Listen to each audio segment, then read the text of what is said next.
Welcome to another book talk with Mr. Allen. Today we're going to be reading The Graveyard Book. The Graveyard Book is written by Neil Gaiman, who is an author who writes adult fiction. He's written comic books. And the premise of this book is that this little kid ends up becoming an orphan, and we'll read about that shortly. And he ends up in a graveyard where he is then raised by ghosts that live in the graveyard. So it's kind of like a ghoulish take on The Jungle Book. Instead of being raised by animals, the protagonist is being raised by ghosts. And each chapter of the book represents a different year in the character's life. So you really get to see him kind of come along and grow up as the book progresses. It is a beautifully written book. The chapters are a little longer, so it's not one of those books that you're going to cruise through chapter by chapter by chapter. But each one is really beautiful. It does have some gruesome content, but it also is really sweet and heartwarming. Truly, this is one of my favorite books of all time, and I hope you enjoy it. So as I read the opening chapter, you're going to notice that there are illustrations that are throughout the book, which really kind of make this book even more engaging. Chapter 1. How Nobody Came to the Graveyard. There was a hand in the darkness, and it held a knife. The knife had a handle of polished black bone, and a blade finer and sharper than any razor. If it sliced you, you might not even know you had been cut. Not immediately. The knife had done almost everything it was brought to that house to do, and both the blade and the handle were wet. The street door was still open, just a little, where the knife and the man who held it had slipped in, and wisps of nighttime mist slithered and twined into the house through the open door. The man Jack paused on the landing. With his left hand, he pulled a large white handkerchief from the pocket of his black coat, and with it he wiped off the knife in his gloved right hand, which had been holding it. Then he put the handkerchief away. The hunt was almost over.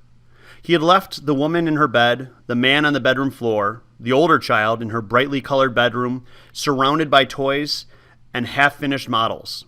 That only left the little one, a baby barely a toddler, to take care of. One more and his task would be done. He flexed his fingers. The man Jack was, above all things, a professional, or so he told himself, and he would not allow himself to smile until the job was completed. His hair was dark and his eyes were dark, and he wore black leather gloves of the thinnest lambskin. The toddler's room was at the very top of the house. The man Jack walked up the stairs, his feet silent on the carpeting. Then he pushed open the attic door and he walked in. His shoes were black leather, and they were polished to such a shine that they looked like dark mirrors. You could see the moon reflected in them, tiny and half full. The real moon shone through the casement window. Its light was not bright, and it was diffused by the mist, but the man Jack would not need much light. The moonlight was enough. It would do. He could make out the shape of the child in the crib, head and limbs and torso. The crib had high, slatted sides to prevent the child from getting out. Jack leaned over, raised his right hand, the one holding the knife, and he aimed for the chest. And then he lowered his hand. The shape in the crib was a teddy bear. There was no child. The man Jack's eyes were accustomed to the dim moonlight, so he had no desire to turn on an electric light. And light was not that important after all. He had other skills. The man Jack sniffed the air. He ignored the scents that had come into the room with him, dismissed the scents that he could safely ignore, honed in on the smell of the thing he had come to find. He could smell the child, a milky smell like chocolate chip cookies, and the sour tang of a wet, disposable nighttime diaper. He could smell the baby shampoo in its hair, and something small and rubbery, a toy, he thought, and then, no, something to suck, that the child had been carrying. The child had been here. It was here no longer. The man Jack followed his nose down the stairs, through the middle of the tall, thin house. He inspected the bathroom, the kitchen, the airing cupboard, and finally the downstairs hall, in which there was nothing to be seen but the family's bicycles, a pile of empty shopping bags, a fallen diaper, and the stray tendrils of fog that had insinuated themselves into the hall from the open door to the street. The man Jack made a small noise then, a grunt that contained in it both frustration and also satisfaction.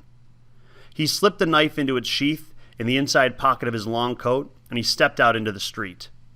There was moonlight, and there were streetlights, but the fog stifled everything, muted light and muffled sound, and made the night shadowy and treacherous. He looked down the hill towards the light of the closed shops, then up the street, where the last high houses wound up the hill on their way into the darkness of the old graveyard.